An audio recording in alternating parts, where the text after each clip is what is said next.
지금까지는 비트코인과 전 세계 시장에 돌아다니는 돈의 총량인 글로벌 M2 통화량 사이의 관계가 정말 놀라울 정도로 비슷하게 움직였습니다. 그도 그럴 것이 무려 90에서 94%라는 강력한 상관관계를 보여왔기 때문인데요. 그런데 이 관계에 큰 변화가 생겼습니다. 내일 모레 FOMC 기준금리 발표를 앞두고 시장이 요동치고 있는데요. 모처럼 제 영상 보러 오셨으니까 오늘 아주 중요한 거 한 가지 알고 가실 수 있을 겁니다. 이번 영상 아주 중요합니다. 오늘도 구독과 좋아요 기분 좋게 한 번씩 눌러주시면 저도 더 힘내서 좋은 영상으로 보답하겠습니다. 지금까지 비트코인과 글로벌 M2 통화량 사이의 관계가 놀라울 정도로 비슷하게 움직였습니다. 실제로 M2 통화량이 늘어나면 약 70일에서 107일, 즉 10주에서 12주 정도의 시차를 두고 비트코인이 따라서 움직이는 패턴을 보였죠. 제가 말씀드리고 싶은 건 바로 이겁니다. 그동안 M2가 증가하면 비트코인도 오르고 M2가 줄어들면 코인도 내렸다는 건데요. 근데 올해 들어서 이 관계에 변화가 생겼습니다. 글로벌 M2가 4월에 108.4조 달러로 사상 최고치를 찍고 8월에 112조에서 113조 달러 수준까지 올라갔거든요. 전통적인 관점에서 보면 비트코인도 폭발적으로 올랐어야 맞죠. 근데 실제로는 예상보다 훨씬 안정적인 흐름을 보이고 있습니다. 더 주목해야 할 점은 최근 7주 누적 M2 증가율이 마이너스 1.55%로 전환되면서 유입 모멘텀이 약화되고 있음에도 불구하고 비트코인은 여전히 고점을 유지하고 있다는 거죠. 이거 분명히 과거와는 다른 새로운 현상입니다. 과거에는 M2 증가율이 감소하면 비트코인도 따라서 내렸어야 맞거든요. 이런 변화를 두고 일각에서는 비트코인의 약세나 사이클의 고점을 주장하기도 하는데요. 저는 이것이 오히려 비트코인이 보다 독립적이고 성숙한 자산 클래스로 진화하고 있다는 강력한 신호라고 생각합니다. 현물 ETF가 승인되면서 기관 자금이 새로운 경로를 통해서 유입되고 있고요.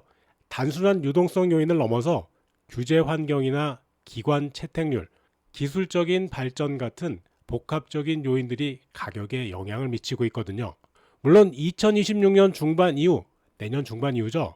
글로벌 유동성 사이클이 정점을 찍고 하락세로 전환될 가능성에 대해서는 여전히 주의 깊게 지켜봐야겠지만 현재 상황은 비트코인이 전통적인 거시경제 지표에 덜 의존하는 안정적인 자산으로 거듭나고 있음을 보여주는 중요한 변곡점이 될 수 있을 겁니다. 이더리움은 오늘 시가 대비 약 0.49% 정도 약세를 유지하면서 625만 원에서 632만 5천 원 사이의 박스권을 형성하고 있습니다. 이더리움 그룹 내의 스마트 컨트랙트 플랫폼 섹터 전체가 급락하면서 이더리움을 포함한 관련 코인들이 일제히 약세를 보이고 있는 점도 주목할 부분입니다.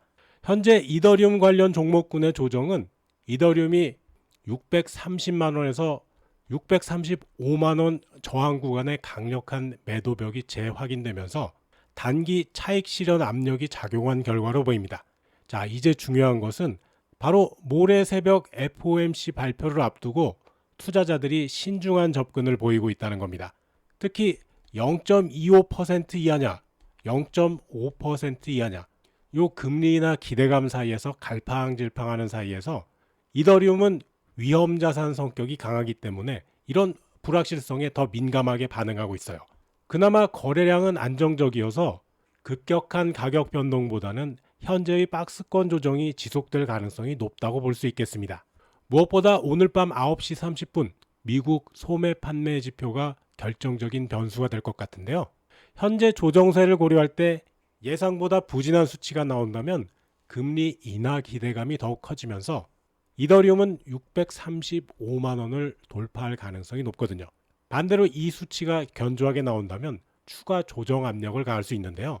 예상되는 상황을 보면 625만 원 지지선 방어 후 상승이 40%의 확률, 박스권 횡보 지속이 45%, 아래쪽으로 추가 조정 진행이 약 15% 정도의 확률로 예상됩니다. 그렇다고 보면 내릴 확률이 조금 더 많다는 거네요. 현재의 안정적인 거래량을 볼 때 급락 가능성은 여전히 제한적이라고 봅니다. 결국 이더리움의 오늘 조정은 건전한 기술적 조정 성격이 강하다고 판단되는데요. 625만원 다시 한번 강조합니다. 625만원 지지선만 확실하게 지켜준다면 오늘 밤 소매 판매 지표와 모레 새벽 FOMC 결과에 따라서 재상승 시도 가능성이 충분해 보입니다. 특히 0.5%의 대폭 인하가 나올 경우는 640만 원 이상의 강력한 상승을 기대해 볼 수 있겠습니다. 제가 이더리움을 자꾸만 강조하고 있는 이유가 있습니다. 이거 조금 무겁더라도 조금씩은 갖고 있어야 된다고 말씀드립니다. 너무 싼 동전 종목들만 계속 바라보실 게 아니고요. 동전 종목도 제가 추천은 드려요. 근데 이더리움 조금씩 갖고 계세요. 솔라나도 물론이고요. XRP 물론입니다. 오늘 영상은 여기까지입니다. 시청해 주셔서 감사하고요. 투자금 관리 잘 해주시기 바라겠습니다. 이후 실시간 정보는 소통방에서 전해드리도록 하겠습니다. 제 영상이 도움되셨다면 구독, 좋아요, 영상 알림 설정 꼭 눌러주세요. 여러분과 평생 함께 하겠습니다.